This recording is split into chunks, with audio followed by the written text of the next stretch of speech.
आप ताजमहल के नीचे जो 22 कमरे हैं उसमें कभी गए? ताज के नीचे जब हम कमरों में पहुंचे तो वहाँ जो हम लोगों ने देखा उसे देख करके तो हम हैरान रह गए।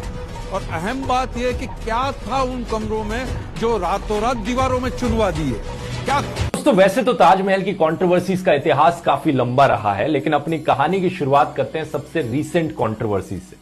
हाल ही में ये तब शुरू हुई जब खबर में आया कि बीजेपी पॉलिटिशियन राजनीश सिंह ने इलाहाबाद हाईकोर्ट में पिटीशन फाइल करी कि ताजमहल के 22 बंद कमरों को खुलवा दिया जाए। ये चाहते थे कि ASI यानी आर्कियोलॉजिकल सर्वे ऑफ इंडिया एक स्पेशल कमिटी बनाए जो इन 22 बंद कमरों के पीछे झांक कर देखेगी और ढूंढने की कोशिश करेगी कि कहीं ना कहीं कोई हिंदू भगवानों की मूर्तियां तो नहीं है यहां पर। इस पिटीशन में कहा गया कि ऐसे क्लेम्स किए जाते हैं कि ताजमहल एक्चुअली में एक शिव मंदिर है तेजो महाल्या नाम से, और कोर्ट का यह फर्ज बनता है कि इन बंद कमरों को खुलवा दिया जाए अंडर फ्रीडम ऑफ इंफॉर्मेशन। लेकिन कोर्ट ने इस पिटीशन को डिसमिस कर दिया। जजेस के बेंच ने कहा कि इस तरीके की पिटीशन फाइल करके PIL सिस्टम का मजाक बनाया जा रहा है। कोर्ट ने सवाल उठाया कि किस बेसिस पर पिटीशन फाइल करी गई, क्या यहां पर कोई लीगल या कॉन्स्टिट्यूशनल राइट्स को इन्फ्रिंज किया जा रहा है? अगर नहीं तो क्यों पिटीशन फाइल करें?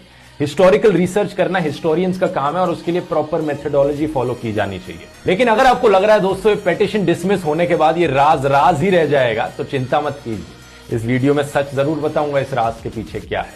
असल में बात क्या है दोस्तों, ASI के सोर्सेज ने ऑलरेडी इंडियन एक्सप्रेस को बता दिया है ये जो 22 रूम्स हैं ये एक्चुअली में रूम्स नहीं है, बल्कि ये एक लंबा सा कॉरिडोर है जिस पर दरवाजे लगाए गए। और ये बंद दरवाजे कोई ऐसे बंद दरवाजे नहीं है कि इन्हें सदियों से कभी भी ना खोला गया हो।